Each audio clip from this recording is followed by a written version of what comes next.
Hi there everyone, Josiah here with Womp Creations with another scratch build for you guys.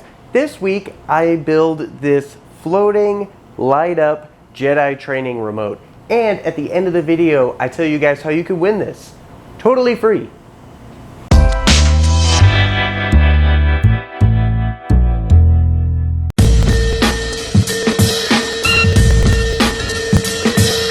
Alright guys, so to start off this modeling project, I am starting with this magnetic floating globe that also lights up. This is really cool. The original Jedi Training Remote for A New Hope, that model, was originally constructed out of two 6-inch Plastrux hemispheres. They were just clear plastic hemispheres, and a bunch of kit bashing from different model kits, and then a little bit of some styrene building, but not much. It's not very involved. I'm super excited for this project. This is not the first one I've made. I actually used to sell these, so I've actually made quite a few of them.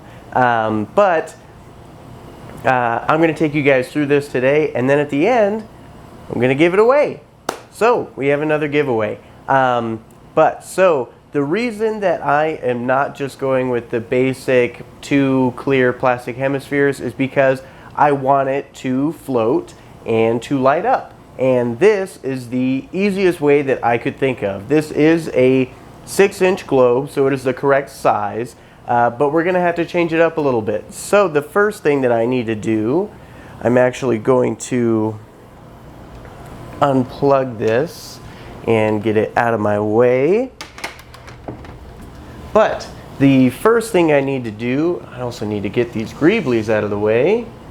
By the way, all the greeblies that I'm using for this are 3D printed, just because, like every other model kit that was really ever used for anything Star Wars, they're pretty rare now and kind of expensive. Every now and then you can find someone on the RPF that is doing a run of like casted greeblies from the original kits, but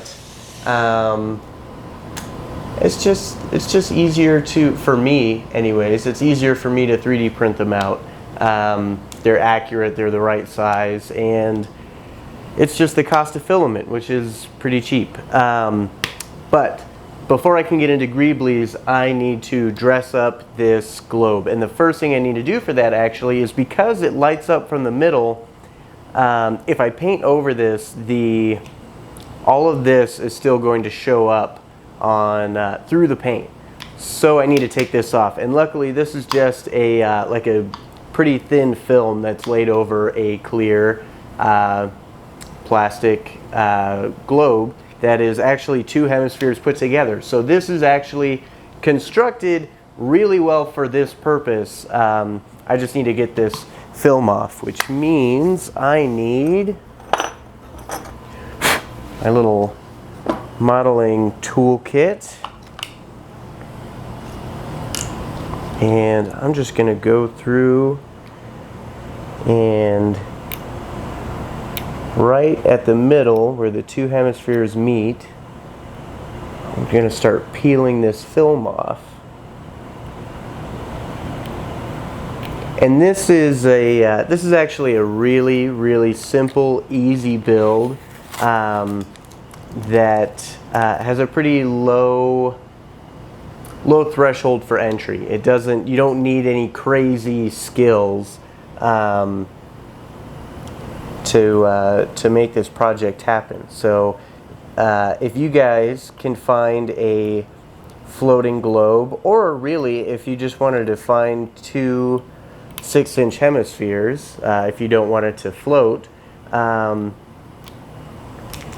you could also grab those and kind of follow along, because the construction process that I'm going to be using for this is exactly the same, you know, with or without the electronics. So, yeah, this is a pretty easy build. If you guys have been contemplating getting into making or doing any of this stuff, this is actually a really cool,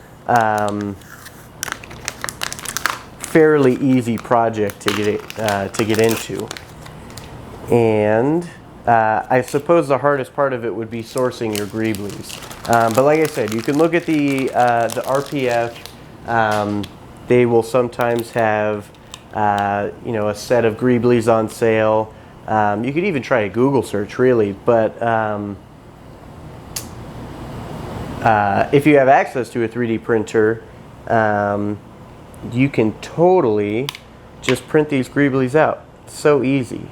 Depending on what kind of printer you have, it doesn't even take that long. I actually have some greeblies printing right now because these were all ones that I had kind of sitting around as leftovers. I went through and counted everything out, and I realized that I was just a few short of a few greeblies from a full set. So those are printing out right now, and they will be ready to go when I get into greeblies.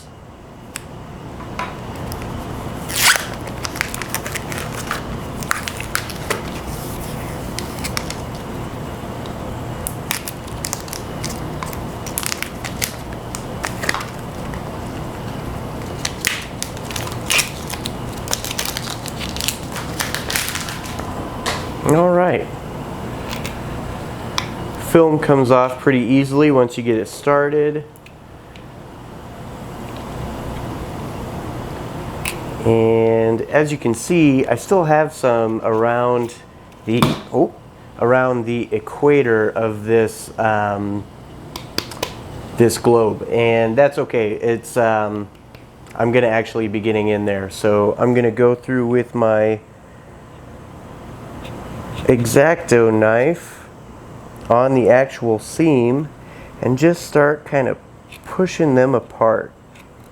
These are kind of glued together, but not particularly well, which is really nice.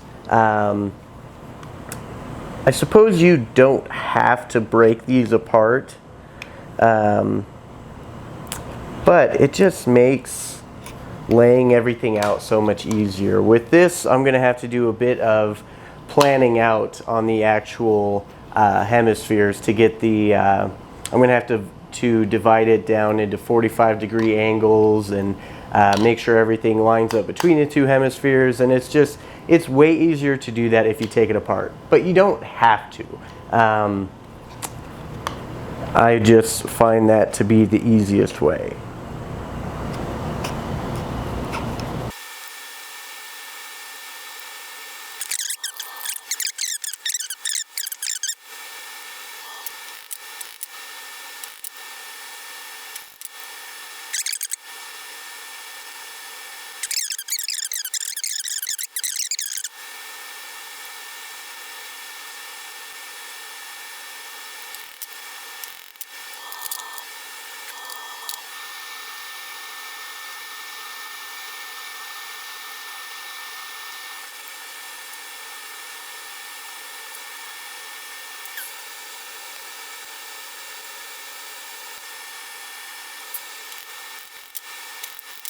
All right, I finally got my two hemispheres apart, and you can see the LEDs and the magnet here on the bottom of this hemisphere. And thank goodness that nothing that I am going to be doing that is intrusive to the hemispheres is down there, because I wouldn't want to deal with that. They're all going to kind of be more towards the bottom of them. So now what I need to do is just go through with some fine grit sandpaper and scuff up the outside of this so that I can mark on it. And because they don't need to stay clear, we're painting it anyways. So yeah, I'm going to scuff it up a little bit just so that I can put a mark down on it with a pencil.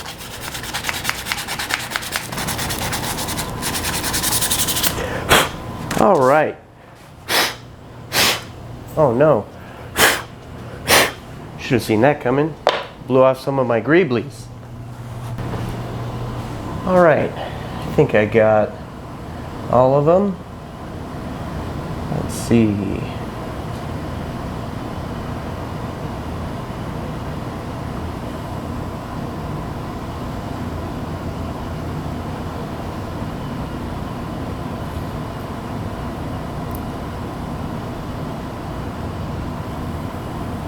Yeah, I got all of them. I found all of them. Don't worry.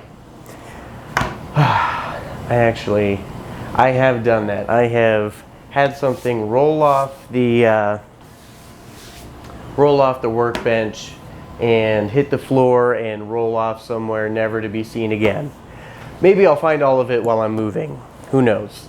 But next thing I need to do is do some planning on my hemispheres so that I know exactly where my all my greeblies are going to go. And before I can do greeblies, after I plan everything out, I have to do a little bit of drilling. But I'm going to do it the smart way this time and not the impatient way like I did with the thermal detonator.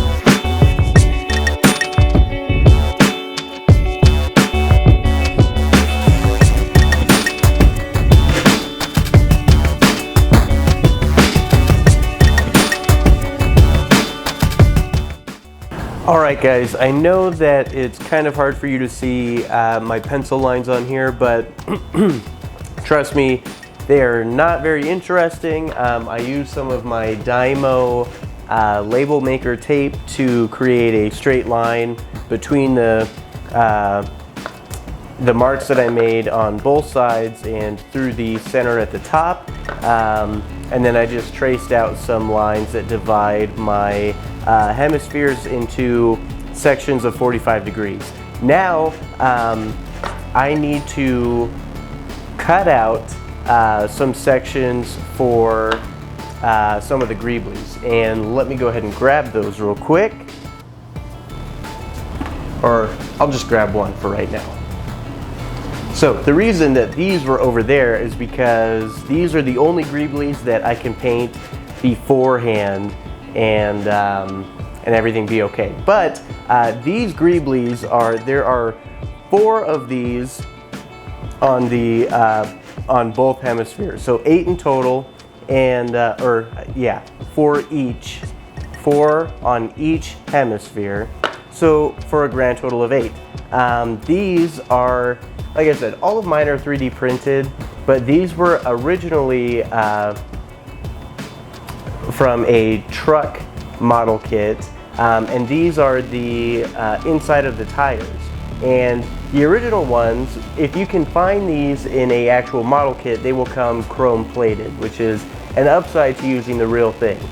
I don't have any model kits with, I don't have any truck model kits, so I just 3D printed these and spray painted them silver, which will work fine. They're the correct size and everything. So now I need to go through and cut out some holes on the hemispheres that are big enough for these truck rims to fit in, because these are like recessed inside of the hemisphere, and there's a little lip on the edge of these that'll hold onto the hemisphere and keep it just on the surface, but the entire back side of this is going to be inside the hemisphere.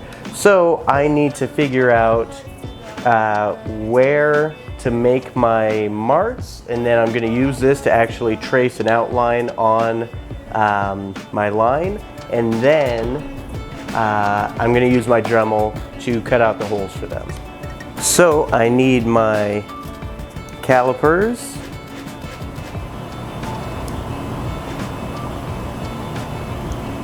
and I need to make a couple marks at 36 millimeters.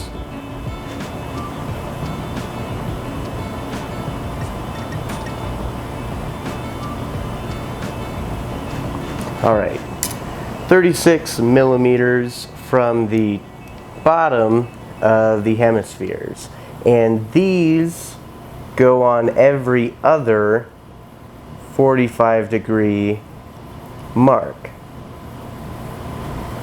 because there's only 4 on each hemisphere.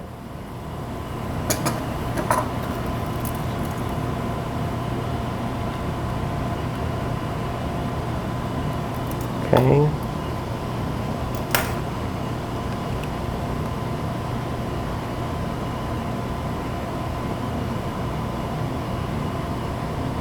And this is a technique that I use pretty often with my calipers.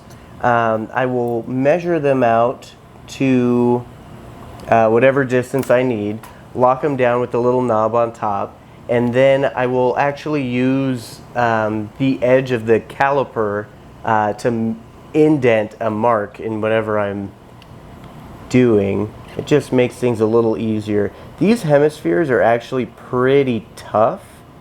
I don't know what kind of plastic these are made out of, but it's actually pretty tough.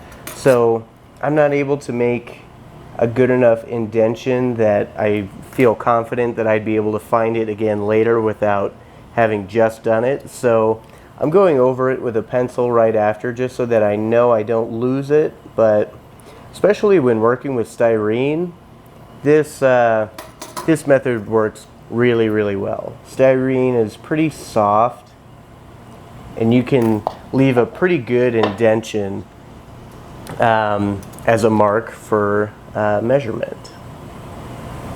Just a little something that I've picked up that it's made my life a little easier. So if I wasn't doing that, I would have to not be able to hold this, have it down on the table, use one hand to hold the calipers up and then the other hand to mark with a pencil. It'd be kind of a pain. This way, I can place the calipers and make my mark with one hand, which is pretty awesome.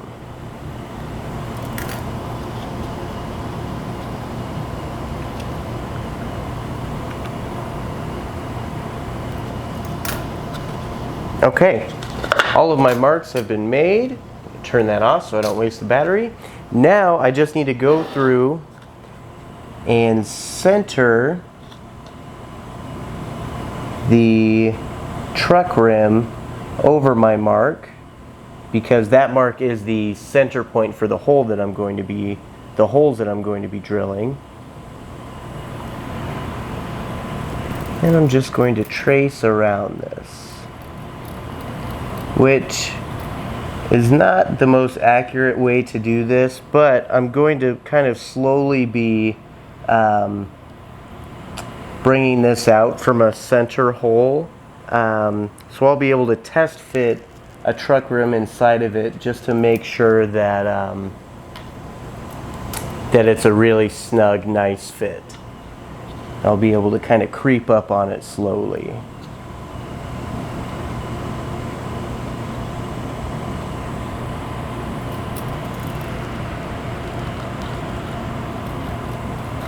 By the way, this is the reason that I always try to keep a few mechanical pencils around in the shop, because I know some people who are kind of anti-mechanical pencil in a shop setting, but for stuff like this where you're marking right up against something, there are few things that do better at that than a mechanical pencil.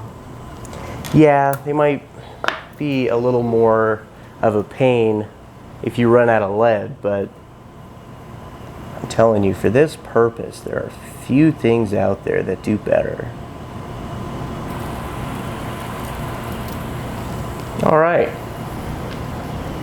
All of my marks have been made. And now I need to get out my Dremel.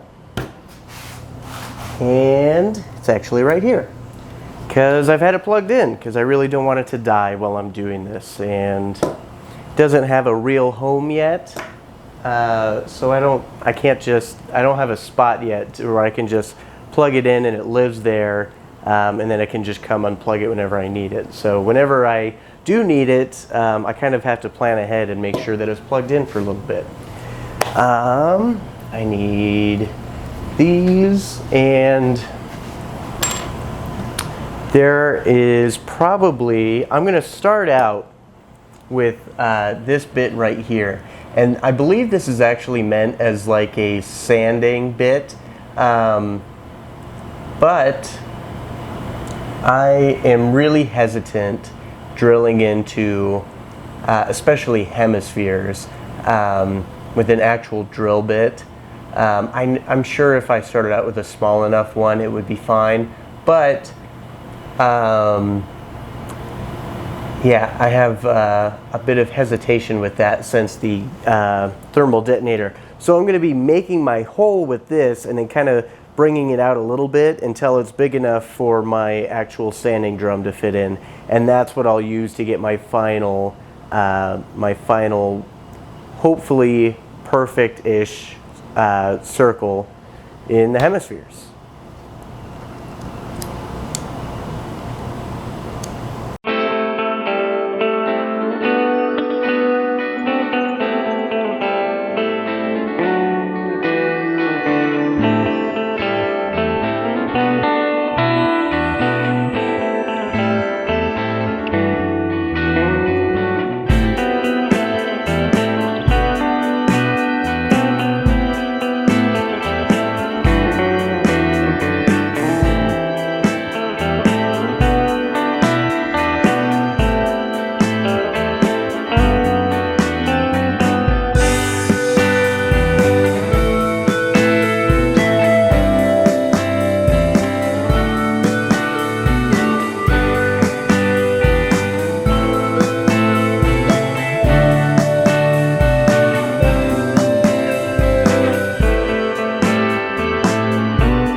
Alright guys, I have my holes drilled in there with no crazy accidents.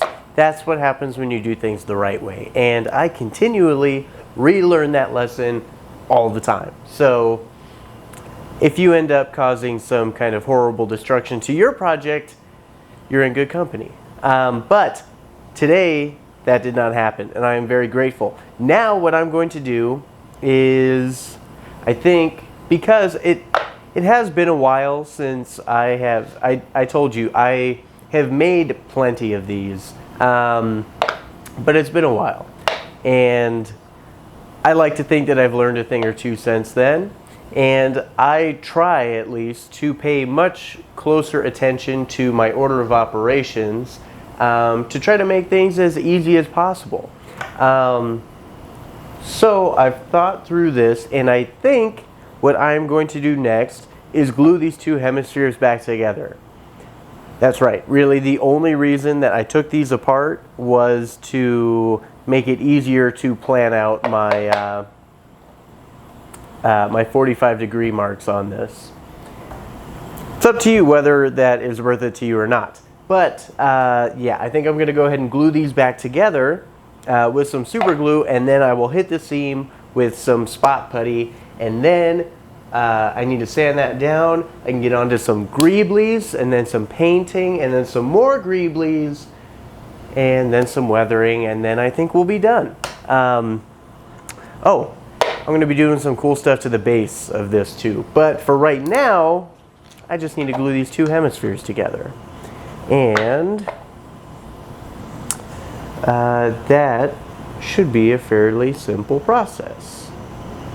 I'm just putting some super glue down on the that lip that I was telling you about that's on the inside, that goes on the inside when these two are put together. That should hold it in place. And then I will bust out my spot putty. Come on. There we go. Oh man, that was almost really bad. I wasn't really paying attention to the orientation of the two hemispheres, but I accidentally did it perfect. Wow, that was almost a catastrophe. I was just talking about how this wasn't a catastrophe yet, and I almost ruined this whole thing. Oh my goodness. All right, well, yeah, so what I'm talking about is we have these pre-drilled holes, and they need to be offset from each other on the two hemispheres. So on this 45, on the top it has a hole, and on the bottom it doesn't, and vice versa on the next one. And it goes around the whole way like that. And I was not paying attention at all to that when I put these together, but oh my goodness, I am so grateful that I did not mess that up. Just a coincidence, pure luck, but oh man, that I realized right after I actually set it together that I didn't pay attention to it, and I really freaked out for a second. But we're okay. We're okay. Let me get my spot putty out.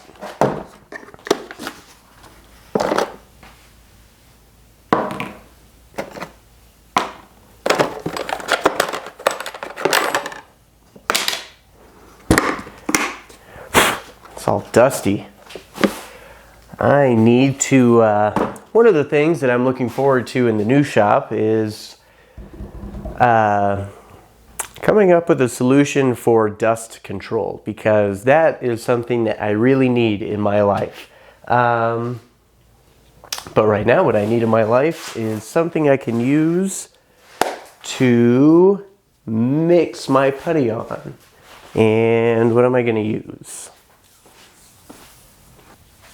I know what I'm going to use.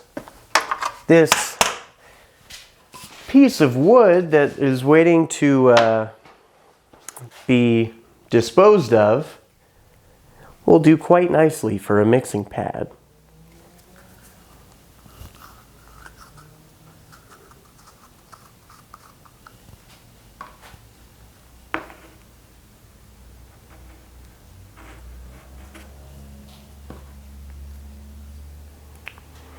And yeah, I'm still working through this two-stage spot putty. I am not a fan. I much prefer the one stage. That's probably way too much hardener. I much prefer the one stage because it's just so easy. But that's all the store had when I went. And I can't really justify going and getting a whole new thing of the stuff I like.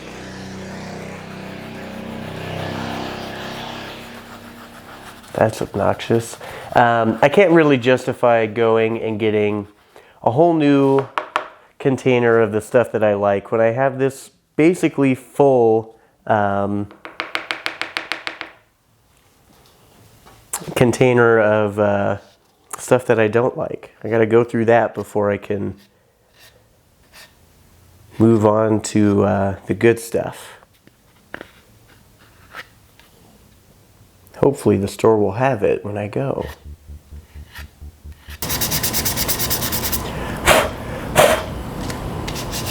All right. My seam has been filled. I have sanded it down, and let's start adding some greeblies. All right. Let's start adding some greeblies. Yeah, I'm gonna sit down because I'm probably gonna be doing this for a while. So, first thing that I'm gonna put on is these awesome tank treads. And don't worry, you guys aren't, I'm not gonna talk the whole way through this. No one wants that. We'll cut to a time lapse. How about that?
Man, I forgot how much goes into making one of these. There is a ton of greeblies on this, but it looks so cool. I actually really love this spot in making a thing where you see all of the components that make it up. It's really obvious that it's made up of a bunch of other stuff. This step right before you put on some paint is really, I really enjoy this. But even though I really enjoy this, it is time to put down a layer of paint. And you will see that this quickly goes from, this one doesn't look too hectic. A lot of times when I'm pulling from actual model kits, they're all kinds of different colors and looks a little more hectic, but this one actually isn't too bad. It's pretty uniform because almost all of it is 3D printed. You can see these rectangles in here I had to cut out from some styrene. But yeah, everything's looking really good so far. And now, yeah, it's time to put down a layer of paint. So I need to grab some paper.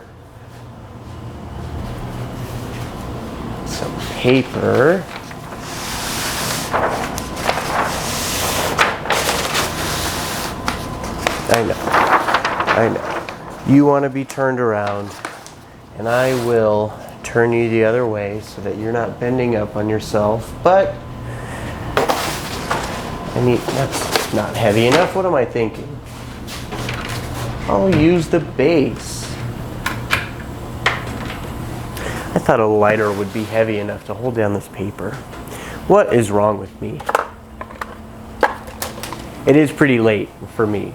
It's late in the evening. I've been putting down greeblies for quite, it's probably been, has it been 2 hours? It might I might have been doing greeblies for like 2 hours.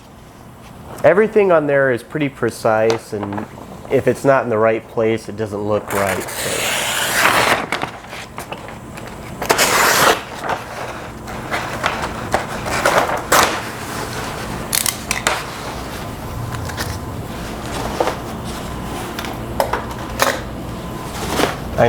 I know. Let's turn you over.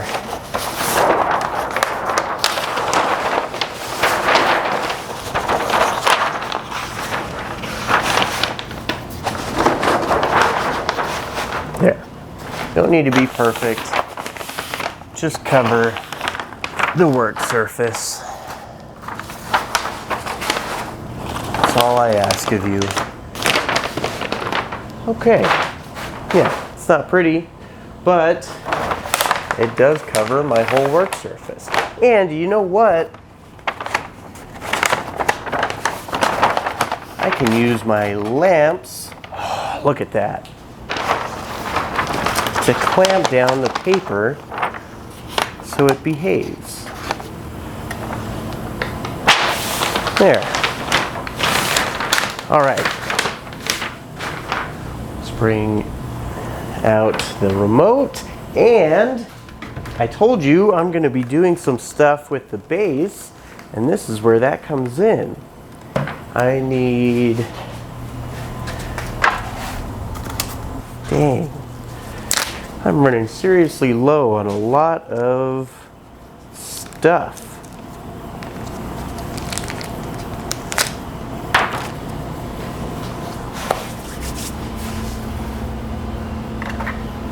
Need a little pair of scissors.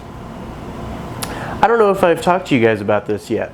This is a type of masking tape that is made out of like a silicone or a rubber, and it's specifically made for masking curves. So because it's made out of silicone, it's kind of stretchy and bendy, and you can use that to mask a curve without it kind of without it folding over itself and stuff like that, which is exactly what I need to do right here after I get this surface kind of clean. There.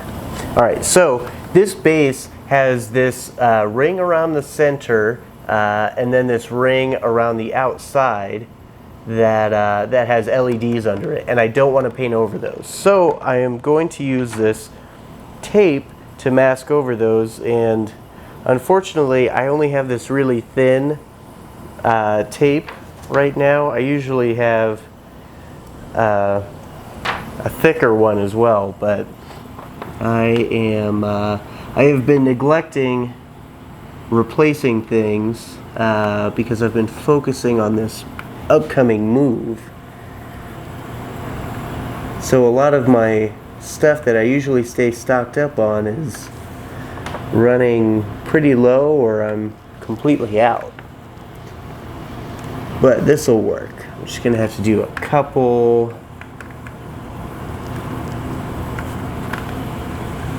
passes on each one to make sure they're covered.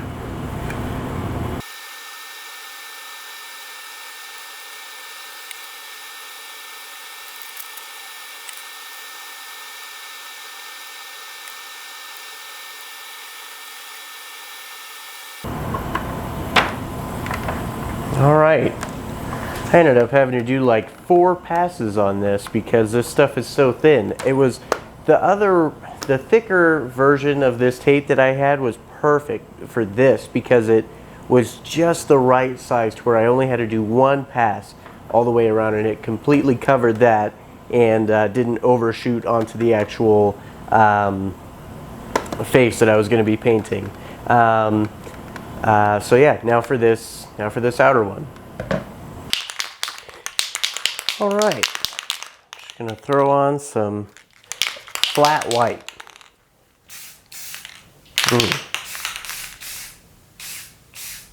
I don't like that. That is not coming out at a good thinness. It's coming out really thick, which means that the nozzle is pretty dirty. So I just need to grab another white and hope that that one works better.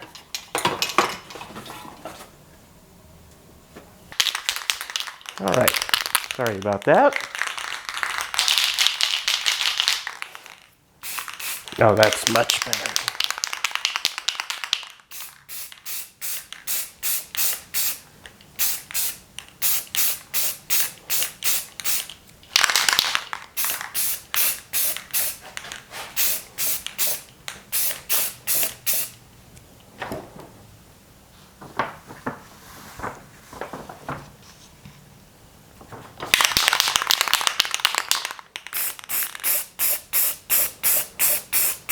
Alright guys, my white is on, and see what I mean? That white just took this from something where you could see that this was made up of a whole bunch of different stuff, and now it is its own complete thing.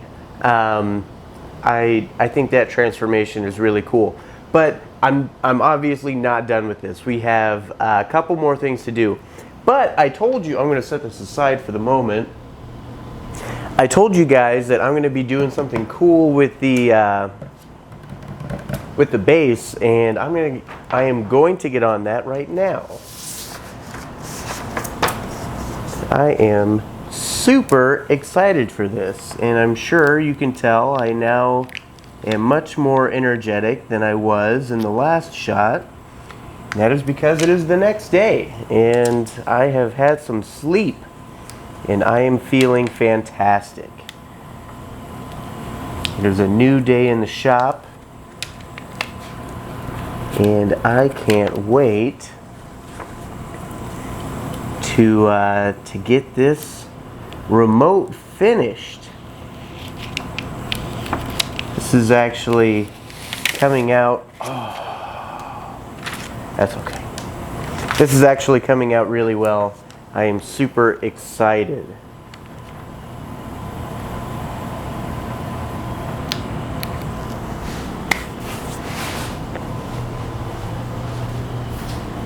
But my vinyl doesn't seem to be as excited as me. It doesn't share my enthusiasm for what I'm going to accomplish today.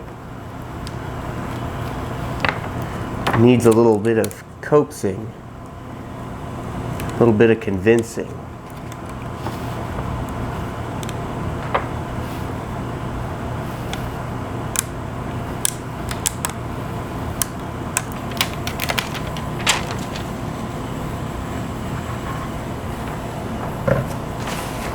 Part of my vinyl ripped off and didn't come up with the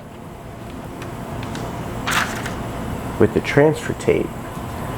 So I am going to attempt to put it back in exactly the right spot.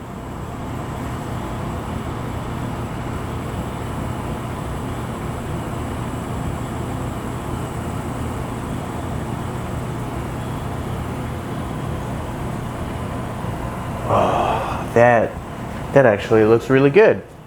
I think I got that on there well. Make sure that this is covered all the way around. And actually, I'm going to make sure that it's good with some more of my masking tape.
Guys, look at this. That looks really sharp. That looks awesome. I'm super excited about this. Look at that. That is so cool. Oh man, that's awesome. Now, okay, let's put this stuff back. You can live right there for right now.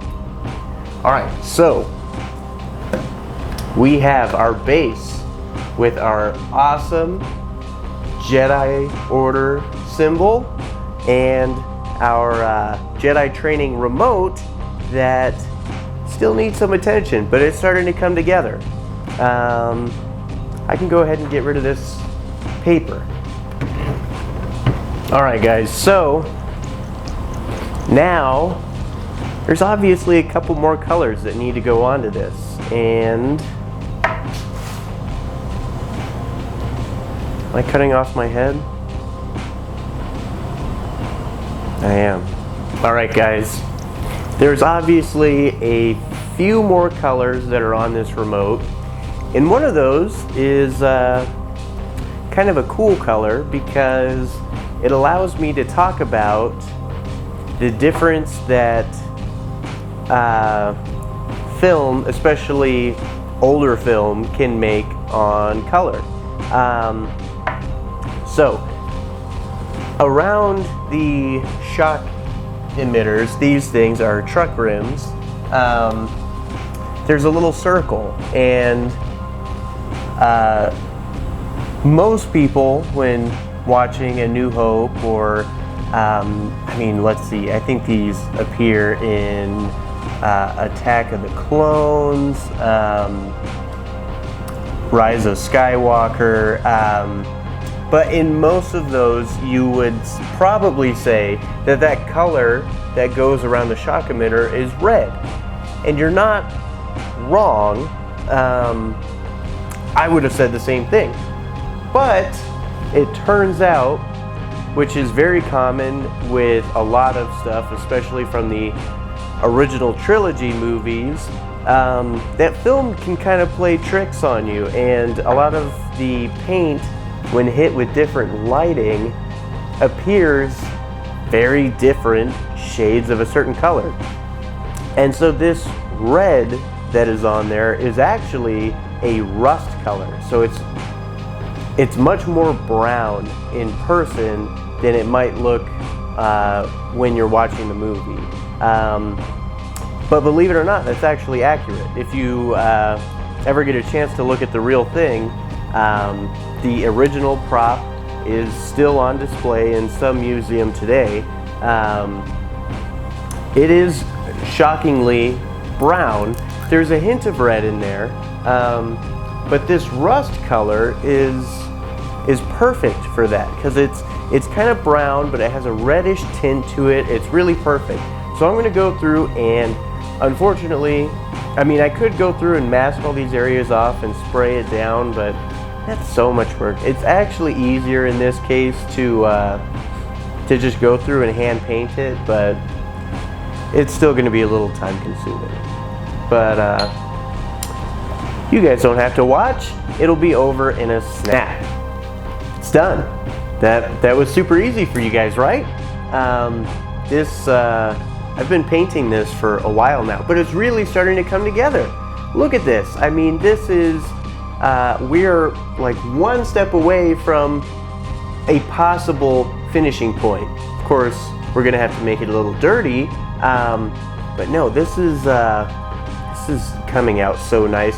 This is probably one of the closest things that you guys will see me do that is close to a replica, rather than a tribute. This is, I was pretty exacting in my execution of this, and I think it's turning out really well. Now, let me go ahead and move this out of the way. I need to add our shock emitters, the truck rims, and luckily I made these holes just the right size to where I don't need to use any glue to put these in. They'll just kind of pressure fit in, which is really nice. Because if I had to use glue, it would have, I would have had a lot squishing out around the edges, and that can really ruin the look of something. There, look at that. 1 down, 7 more to go.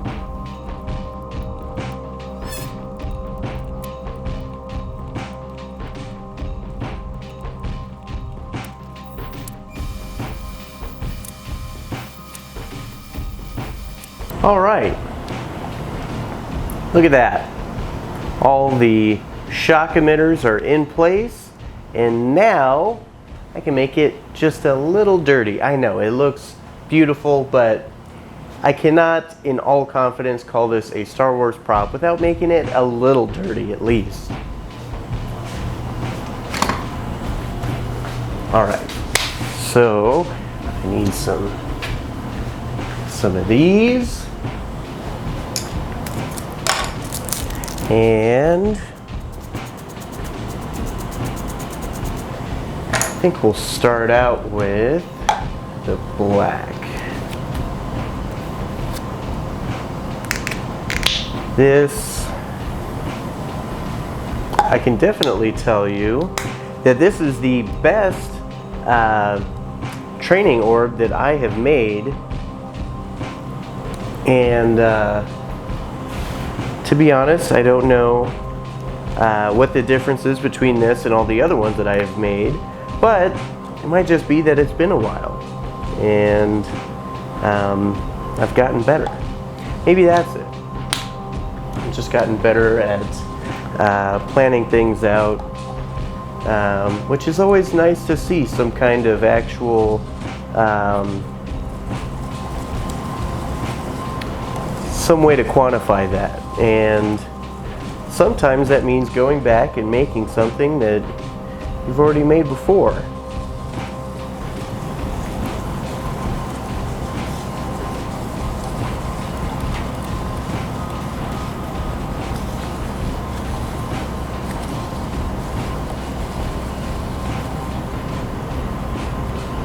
All right, let's get a rag out.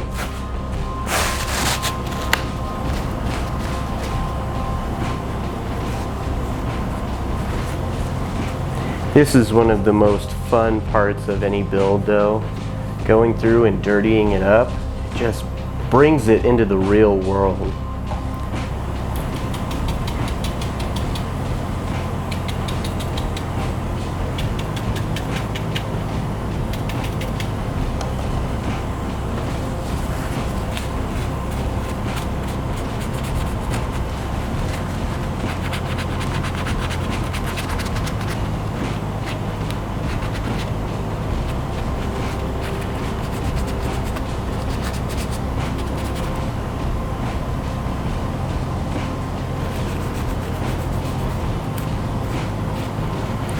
Gives everything some scale.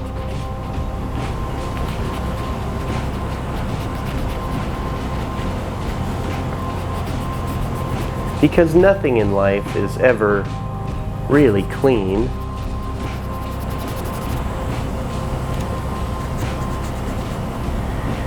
Maybe if you're making something from like Star Trek or maybe 2001.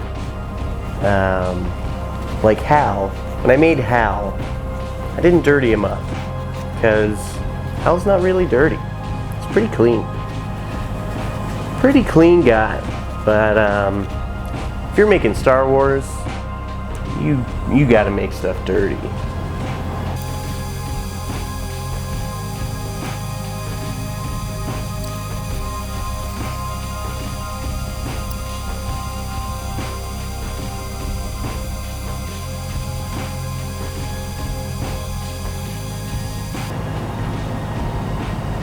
All right, I think that is dirty enough.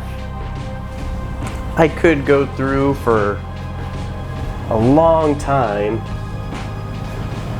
really dirtying it up, but I feel like this one shouldn't be too dirty. I don't know why, but I'm getting that feeling. So now the only thing left to do is have our Jedi Training Remote float. That looks so cool. All right, so a message to whoever wins this giveaway. Putting this on there can be kind of difficult, and it might take some practice. Once you get the hang of it, it usually isn't too bad. There. But just keep in mind that that might frustrate you a little bit. I have done this with lots of them, so I can usually get it pretty quickly, but it kind of takes some finessing to get it on there. But look at this, guys. This looks super cool. There is a lot of the inner light that's shining through the plastic, but I like that. It looks really nice. Yeah, that looks really nice. Let's get some up-close shots.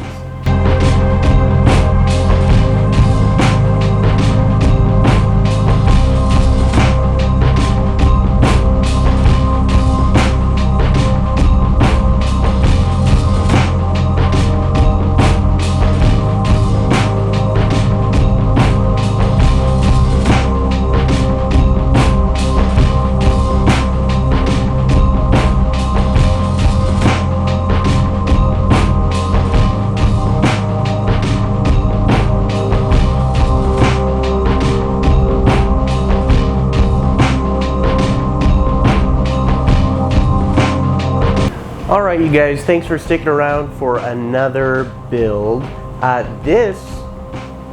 You might have one more show and tell here at this, maybe two more show and tells at this location. But as far as builds go, this is the last build that I'm doing in this shop. So thank you guys for all of the support that you've given the channel so far. And I hope to see you guys over in the new shop. Well, I won't see you guys. I hope that you stick around to see me in the new shop. I had a ton of fun making this. It came out really nicely. I am very pleased with this. It took a lot of time with greeblies and a lot of time painting, but that's okay because this came out awesome. Now, the moment you all have been waiting for, the giveaway. The way you can enter to win this is subscribe to our YouTube channel and comment below this video here on YouTube saying that you have subscribed. If you are already subscribed, just let me know in the comments that you are already subscribed. If you want 2 entries, you can head over to our Patreon. The link will be down in the description. You can join any of the tiers there. It doesn't matter which one. And you will get a second entry for that. So if you guys don't want to go over to Patreon, that's fine. You can still participate in the giveaway. You will just have 1 entry. For those of you who want to take an extra step in supporting the channel, you will get 2 entries, and know that I really appreciate it. As always, I am still looking for ideas for the something completely different videos. So if you have any for those, let me know down in the description. Yeah, thank you guys for all of your support. Make sure you hit the subscribe button and the little notification bell right next to it. That lets you know every time we come out with a video. Right now we are still coming out with 2 videos a week every Wednesday and Friday. And go ahead and check out some of the other links down below in the description. There's some cool stuff there for you. Thank you guys so much for sticking around for this build. I really appreciate it. Until next time, I'll see you guys later.